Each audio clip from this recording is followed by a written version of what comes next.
आप देख रहे हैं न्यूज आई7 लाइव। सबसे पहले सबसे तेज, अब एक नए अंदाज में। अपने क्षेत्र हरियाणा की पूरी खबरें देखने के लिए चैनल को सब्सक्राइब करें। अतिथि अध्यापकों ने खून से पत्र लिखकर थानेसर विधायक सुभाष सुधा के मार्फत सीएम के नाम सौंपा ज्ञापन। पूरा मामला हरियाणा के कुरुक्षेत्र का, जहां पर अतिथि अध्यापकों ने मुख्यमंत्री मनोहर लाल के नाम खून से पत्र लिखकर अपनी मांगों को पूरा करवाने के लिए थानेसर विधायक सुभाष सुधा के सेक्टर 7 आवास स्थान पर पहुंचकर विधायक को ज्ञापन सौंपा। अतिथि अध्यापकों ने विधायक सुभाष सुधा के आवास पर सिरिंज से अपना खून निकाला और खून से पत्र लिखकर विधायक सुभाष सुधा को सौंपा। गेस्ट सरकार से मांग की कि सरकार उनकी मांगों को पूरा करे। अध्यापकों ने कहा कि सरकार उनकी मांगों को लेकर गंभीर नहीं है। अगर उनकी मांगों को नहीं माना गया तो वह भविष्य में संघर्ष की राह अपनाएंगे। अध्यापकों ने बताया कि हमारी 2 मुख्य मांगे, एक बेसिक वेतन और सर्विस रूल 30 सितंबर तक बना दिए जाएंगे, लेकिन अभी तक कोई कार्रवाई नहीं की गई। वहीं मौके पर पहुंचे थानेसर विधायक सुभाष सुधा ने भी सीएम तक अध्यापकों की मांगों को पहुंचाने का आश्वासन दिया। वहीं अध्यापकों ने रोष व्यक्त करते हुए ज्ञापन की प्रतियां भी जलाई। रिपोर्ट अजय ठाकुर, न्यूज आई7 स्टेट हेड हरियाणा। सर, मुख्यमंत्री जी ने 8 सितंबर को जो संघर्ष समिति के साथ जो वायदा किया था कि हम अतिथि अध्यापकों को पूरा वेतन, बेसिक वेतन और सर्विस रूल्स लागू करेंगे 30 अक्टूबर को, वो वायदा पूरा नहीं किया गया है। हम उसी के रोष में कुरुक्षेत्र की धरती पर हम ये रोष प्रदर्शन कर रहे हैं और आज खून से हम पत्र लिख रहे हैं कि मुख्यमंत्री जी हमारा काम जल्द से जल्द पूरा करें और अपने वायदे को पूरा करें। आपका शुभ नाम? अंजू बाला। सर, 5 सितंबर को शिक्षक दिवस के ऊपर हमने शिक्षा मंत्री का घेराव किया था। उस समय शिक्षा मंत्री ने मुख्यमंत्री महोदया से समय दिलवाने का हमारे साथ वायदा किया था और 8 सितंबर को मुख्यमंत्री महोदया के साथ चंडीगढ़ के अंदर, जिसमें शिक्षा विभाग के तमाम अधिकारी डायरेक्टर वहां पर मौजूद थे, और उस समय हमारे साथ ये वायदा किया गया था। 2 बातों में हमारी सहमति बनी थी कि आपको बेसिक वेतन और आपके सर्विस रूल 30 सितंबर तक बनवा दिया जाएंगे। और ये ट्वीट के माध्यम से मुख्यमंत्री महोदया ने अपने ट्वीट के माध्यम से 30 सितंबर तक का टाइम दिया था कि आपके सर्विस रूल और बेसिक जो वेतन निर्धारण है वो दे दिया जाएगा। लेकिन आज तक उनके ऊपर कोई भी कार्रवाई नहीं हुई है। हम बार बार सीएम हाउस में चक्कर काटते रहे, डायरेक्टर ऑफिस में चक्कर काटते रहे, वहां पर ओनली एक लॉलीपॉप दे दिया जाता कि आपके काम पे कार्रवाई चल रही है, लेकिन आज तक कोई भी काम नहीं हुआ। कार्यक्रम का आयोजन सबसे पहले तो हमारे सभी पत्रकार बंधुओं का समर श्याम प्रेमी परिवार कुरुक्षेत्र की तरफ से इस गीता धाम प्रांगण में पहुंचने पर हार्दिक अभिनंदन, हार्दिक स्वागत। आप सबकी बड़ी मेहनत, समर श्याम प्रेमी परिवार कुरुक्षेत्र जिसने 7 तारीख को इस कुरुक्षेत्र की पावन नगरी में कलश यात्रा और निशान यात्रा दोनों साथ साथ आयोजित की, जो रेलवे स्टेशन से चली और गीता धाम तक आई। तकरीबन 3 से 4 हज़ार लोगों ने बाबा श्याम जी के निशान भी उठाए और हमारी माताओं बहनों ने कलश यात्रा में भाग लिया। 7 दिन की ये श्रीमद् भागवत कथा हमारे पूजनीय महामंडलेश्वर श्री विकास दास जी महाराज के श्रीमुख से यहाँ इस गीता धाम प्रांगण में हो रही है, जिसका आज 4था दिन है। अभी 3 दिन और बाकी हैं।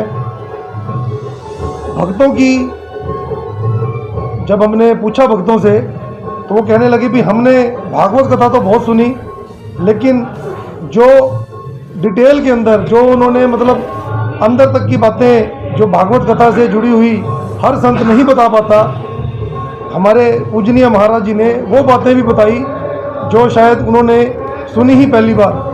तो इस वजह से पहले दिन तकरीबन 2,500 से 3,000 लोगों की यहाँ पर उपस्थिति थी, दूसरे दिन 4 से 5,000 लोगों की उपस्थिति थी, लेकिन अब धीरे धीरे निरंतर तकरीबन आज सुबह से अभी तक बैठे तो मेरे ख्याल से वहाँ पे 3 से 4 हज़ार लोग होंगे, लेकिन जो आए और कथा को सुन भी रहे हैं और आ भी रहे हैं, जा भी रहे हैं, क्योंकि साथ साथ गीता जयंती का महोत्सव भी चल रहा है। तो तकरीबन आज 7 से 8 हज़ार लोग इस पंडाल के अंदर इस व्यासपीठ के दर्शन कर चुके हैं।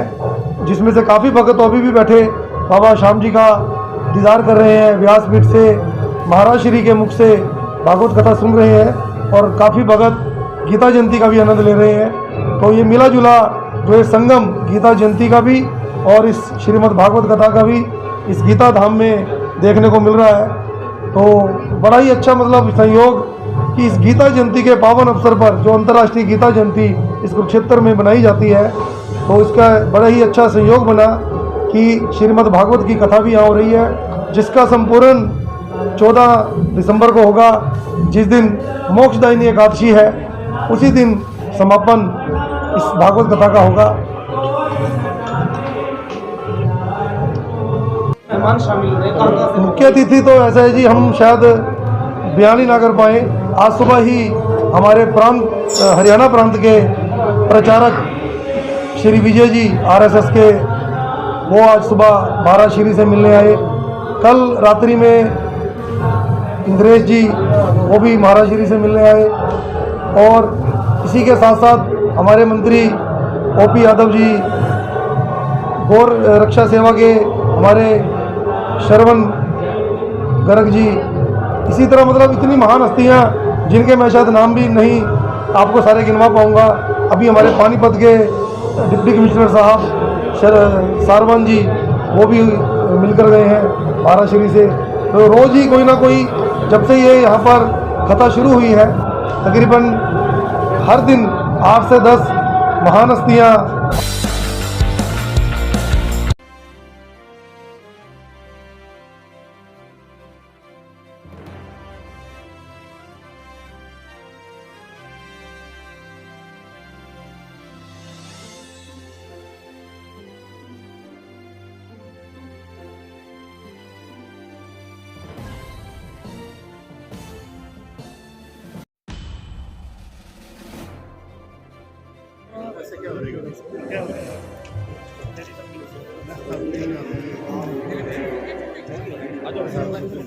आप इसको हाथ में लेना है, ऐसे लोग ज़्यादा लोग आएंगे, यहाँ तो और कम आएंगे। फोन नीचे करो भैया, आप बैठ जाओ, सबको तो आपने सभी बैठ जाइए आगे से आगे।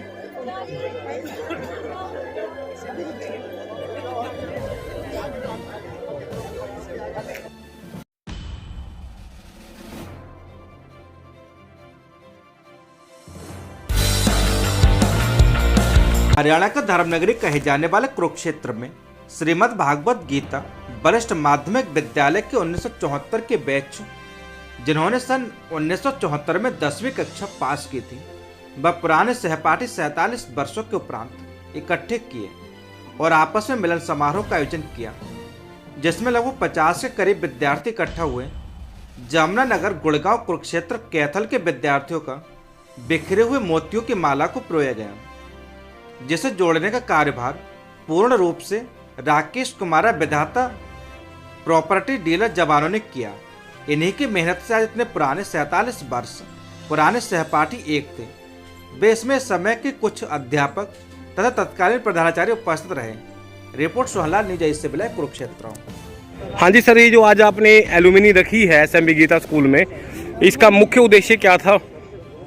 ये हम सभी गीता स्कूल से 1974 में 10वीं कक्षा पास की थी हम सभी ने, और लगभग 44 वर्षों बाद मैंने अपने साथियों को साथ जोड़ के सभी की लिस्ट तैयार की। 148 विद्यार्थी थे हम लोग, उसमें से 102 विद्यार्थियों के नाम हमारे पास इकट्ठे हुए हैं। इन सबको अपने पुराने बचपन की यादें ताज़ी करवाने के लिए ही ये एलुमनाई मीट की है, और ये हम सभी अपने एक दूसरे के सुख दुख के साथी बने रहें, इस कारण से ये एलुमनाई मीट रखी जा रही है और सब मिलते जुलते रहें। और ऐसा अगर ये मिलेंगे तो ना तो किसी को कोई हार्ट अटैक होगा और ना ही कोई डायबिटीज़ की किसी तरह की बीमारियां होंगी, सब बचे रहेंगे और एक दूसरे से मिलते जुलते रहेंगे। सर, इस मीट का आपने कोई पर्टिकुलर, जैसे एक कोई भी हम ऑर्गेनाइजेशन बनाते हैं उसका नाम निर्धारित करते हैं, तो इसका भी कोई नाम दिया है आपने? ऐसा है कि हम सभी गीता स्कूल के छात्र हैं। गीता स्कूल विद्या भारती हरियाणा के माध्यम से चल रहा है। वैसे तो विद्या भारती इंटरनेशनल एजुकेशन संस्था है, हम सभी उसी के हैं। फिर सभी ने अपने अपने बैच जिस किसी ने जिस भी वर्ष में 10वीं कक्षा उत्तीर्ण की है तो उनका वो बैच बन जाता है। हमारे बैच का नाम है गीता परिवार 1974। धन्यवाद सर।